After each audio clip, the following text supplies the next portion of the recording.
குரலால் சேவை செய்து வரும் இவர் தமிழைப் போலவே நீடூழி வாழ வேண்டும்.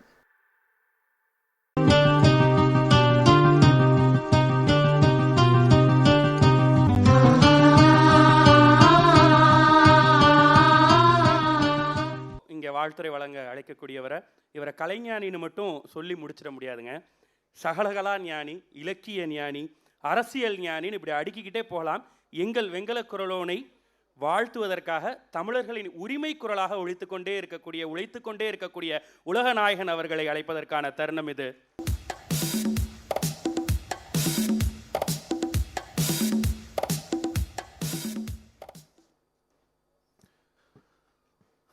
உயிரே உறவே தமிழே,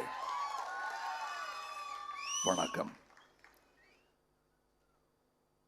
ஒரு நீண்டகால நட்பின் அடையாளமாக இந்த புத்தகத்தை பற்றிய நீண்ட ஒரு பாராட்டுரையும் எங்கள் நட்பை பற்றிய ஒரு பெருமிதத்தையும் இங்கே சொல்லலாம் என்று ஒரு உரை எழுதி கொண்டு வந்தேன். நல்ல பேச்சாளர்கள் முன்பாக பேசிவிட்டால் இந்த மாதிரி உரைகளுக்கு ஏற்படும் எல்லா விபத்தும் இங்கே நிகழ்ந்து விட்டது. அதனால் இத்தனை பக்கங்கள் படிக்க வேண்டி இருக்காது. எல்லா விஷயங்களையும் அவர்கள் அழகாக நான் மட்டுமே சொல்ல வேண்டும் என்று நினைத்திருந்ததை எல்லாம் அவர்கள் சொல்லிவிட்டார்கள். முக்கியமாக நடுவிலேருந்து வரேன். இவருடைய 2004 நினைக்கிறேன் அப்துல் ஹமீத் அவர்கள் கலையமுதம் பாராட்டு விழாவுக்கு என்ன வரணும்னு கேட்டுக்கிட்டாரு. நட்பின் காரணமாக உரிமையோடு கேட்டுக்கிட்டாரு. அதே நட்பின் உரிமையோடு இல்லைங்க ஷூட்டிங்கிற்கு வர முடியாதுன்னு நான் சொல்லிட்டேன். ஆனால் ஒரு வாக்குறுதி அளித்தேன் 18 ஆண்டுகளுக்கு முன்னால். அதை புத்தகத்தில் கூட குறிப்பிட்டிருக்கிறார். இப்படி தமிழுக்கு சேவை செய்யும் ஒரு நல் மாணவனை, நல்ல ஆசானை பாராட்டும் ஏதாவது ஒரு விழாவில் நான் கலந்து கொண்டே தீருவேன் என்று சொல்லியிருந்தேன். அந்த ஒரு விழாவாக இது அமைந்திருக்கிறது. பள்ளிக்கூட சிறுவனாக ஒலிபரப்பு நிலையத்திற்கு வேடிக்கை பார்க்க சென்ற மூத்த அண்ணன் ஹமீத் அவர்கள், நானும் அந்த மாதிரி வேடிக்கை பார்க்க போன போது ஒரு நாடகத்தில் நடிக்கும் வாய்ப்பு ஏற்பட்டது. அதாவது பெரும் சாதனையாளர்களுடன் தன்னை ஒப்பிட்டு கொண்டு பார்த்து நானும் அதே தேதியில் தான் பிறந்தேன் என்று சொல்வது போன்ற ஒரு சம்பவம் தான் அது. மற்றபடி அவருக்கு இத்துறையில் இருக்கும் அனுபவம் ஒரு 2 நிமிஷம் பேசினாலே அல்லது அவருக்கு 2 நிமிஷம் இன்டர்வியூ கொடுத்தாலே புரிஞ்சிடும். அவருக்கு எப்படி கேள்வியை அணுக வேண்டும், எப்படி அந்த சப்ஜெக்டை அணுக வேண்டும், ஆளை எப்படி அணுக வேண்டும் என்பதை சற்றும் மரியாதை குறையாமல் பெற வேண்டிய விஷயங்களை எல்லாம் பெற்றுக்கொண்டு சென்சேஷனலிசம் என்பதை பார்க்காமல் செய்திகளை, நல்ல செய்திகளை கொண்டு சேர்க்கும் மனப்பாங்கு உடையவர்கள்.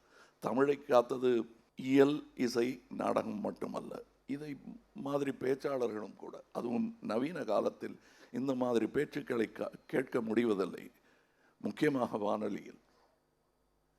அதற்கு முன்னோடியாக திகழ்ந்தவர் இப்பொழுது நான் அதெல்லாம் சொல்லணும்னு நினச்சிருந்தேன். ஏன்னா என்கிட்ட ஏற்கனவே பல முறை பேசும்போது சொல்லியிருக்கிறார், மார்க்கோனி ரேடியோ கண்டுபிடிச்ச கொஞ்ச நாள்லேயே அங்கே வந்துருச்சுன்னு.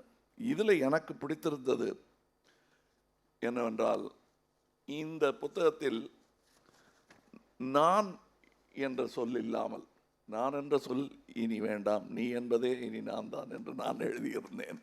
அது பாடலில். இதை தன் சுயசரிதையில் இப்படி கனவில் மட்டும்தான் நான் என்ற வார்த்தை வராது. ஏன்னா அது நான் இருக்கோமே அங்கே, அது போதும் அப்படிங்கிற ஒரு சந்தோஷம் இருக்கும். அந்த மாதிரி அதை இன்னும் அடுத்த கட்டத்திற்கு போய் தன்னை பற்றி குறிப்பிடும் போதெல்லாம் இவன் என்கிறார். இது எனக்கு ஒரு புதிய நுட்பமாகவும் நான் பெரிதும் விரும்பும் ஒரு மலையாள எழுத்தாளர் டி. பத்மநாபன் அவர்கள் இதுவரை எழுதிய எல்லா நாவலிலும் கதாநாயகன் நான் என்று தான் சொல்லிக்கொள்வார். யாரோ அவரை பெயர் சொல்லி அழைக்கும் பொழுதுதான் ஓஹோ இதுதான் நம்முடைய நாயகனின் பெயர் என்று தெரியும். அப்படித்தான் திகழ்கிறது. அதிலும் அடுத்த கட்டத்துக்கு போயிருக்கிறார் அப்துல் ஹமீத் அவர்கள்.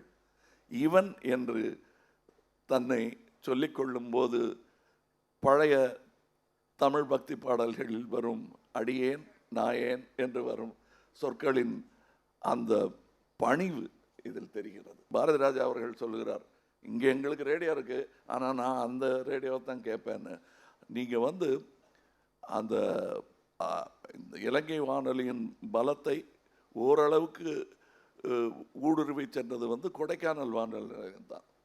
ஏன்னா அதோட ஹைட்டு 7500 அடியோ என்னமோ. அதனால் அவர்களுடைய வீச்சு அதிகமாக இருக்கும். அதை விஞ்ச பல வருடங்கள் ஆயிற்று. அப்படிப்பட்ட ஒரு ஊடகம்.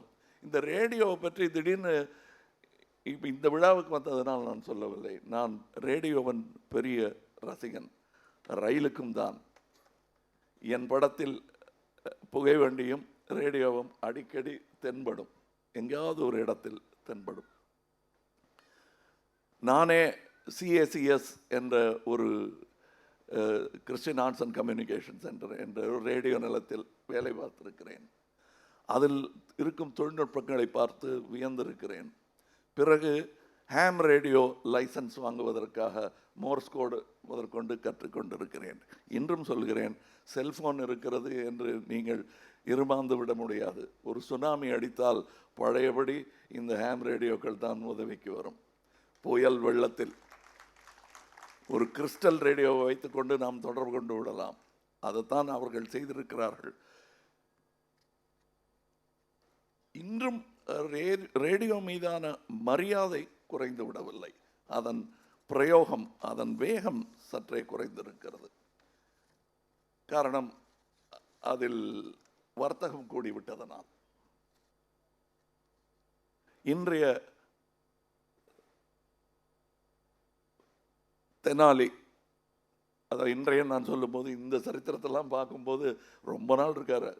6 சகாப்தங்களாய் செய்து கொண்டிருக்கும் போது தெனாலி என்பது நேற்று மாதிரி எனக்கு தெரியவில்லை, இன்று மாதிரி தெரிகிறது.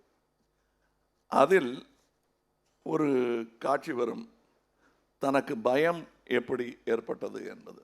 இன்றும் கவிஞர் பாலகிருஷ்ணன் அவர்கள் அதே பயத்தை பற்றி அழகாகத்தான் சொல்லியிருந்தார்கள். ஆனால் நாங்கள் தான் சொன்னோம், இது பூச்செண்டு கண்டாலும் பயம், வண்டு கண்டாலும் பயம் என்று சொன்னோம். ஆனால் நாங்கள் சொன்னபடி அதை நான் பேசியிருந்தால் அதற்கு இவ்வளவு முத்தங்கள் கிடைத்திருக்காது, இவ்வளவு கண்ணீர் மல்கி இருக்காது. அதில் ஒரு அரசியல் விமர்சனம் இருக்கிறது, ஒரு பெரிய தாக்கத்தை, ஒரு இனப்படுகொலையை நகைச்சுவை முலாம் பூசி சொன்ன படம் அது.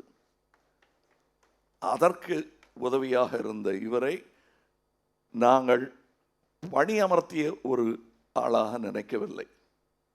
தமிழுக்கும் தமிழர்களுக்கும் உதவ வந்த ஒரு பெருமான் என்றே நாங்கள் நினைத்தோம். அதனால்தான் தெனாலி விளம்பரங்களில் இவரும் ஒரு கதாபாத்திரம் போல், பெரிய கதாபாத்திரம் போல் இவரை விளம்பரப்படுத்தி இருந்தோம். அது அதிலேயே எழுதியிருப்பார், எங்களுக்கான உறவு, இலங்கைக்கும் தமிழ்நாட்டுக்குமான உறவே டப்பிங்லையும் கூட இருக்கணும்னு நான் வலியுறுத்தி அவருக்கு பல ப்ரோக்ராம்கள் பல இடங்களில் இருந்த போதும் ஒவ்வொரு துவனியும் அப்படியே இருக்க வேண்டும் என்பதற்காக பெரிய சிரமம் அவருக்கு. என் குறையெல்லாம் அவர் குறை மாதிரி, என்னங்க இன்னும் முடியல, நீங்கள் போகக்கூடாதுன்னு அவரை நிறுத்தி வைப்போம், என்னமோ அவர் செய்த தப்பு மாதிரி. இப்படி அந்த படத்தின் வெற்றிக்கு மிக முக்கிய காரணங்களில் ஹமீத் அவர்களும் ஒருவர். இங்கே மேடையில் வீட்டிற்கும் பல பெரியவர்கள், அதாவது தம்பி ராம்குமார் என்பதை ஒரு 6 மாத இருமாப்புடன் நான் சொல்லிக் கொள்கிறேன்.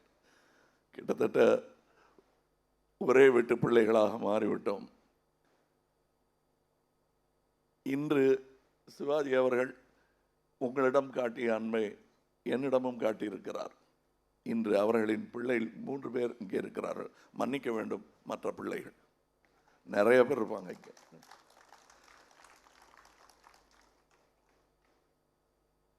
அது ஏன் அந்த அந்த பெரிய ஒரு உருவத்தை சொல்லிவிட்டு இங்கே வருகிறேன் என்றால், அந்த மாதிரி அப்துல் ஹமீத் அவர்கள் தமிழ் ரேடியோ உள்ள வரையில் இந்த சரித்திரத்தில் அவர் இடம்பெறுவார். காரணம் என்னவென்றால், அவருடைய சுயசரிதை என்பதில் தற்புகழ்ச்சியே விஞ்சி இருக்கும். கடைசியாக பார்த்தால் நான் இதை செய்தேன் தான் சொல்வார்கள். ஆனால் இவருடைய புத்தகத்தில் இவருடைய பயணம் ரேடியோவின் பயணமாக, இலங்கையின் பயணமாக, தமிழின் பயணமாக நிகழ்ந்திருக்கிறது. இந்த புத்தகத்தில் இவர் வழிபோக்கர் அல்ல, பல வரப்போகும் அறிவிப்பாளர்கள் தங்கி செல்லும் சத்திரம். தமிழுக்கும் தமிழர்களுக்கும் தன் குரலால் சேவை செய்து வரும் இவர் தமிழைப் போலவே நீடூழி வாழ வேண்டும். இவர் புகழும். வணக்கம்.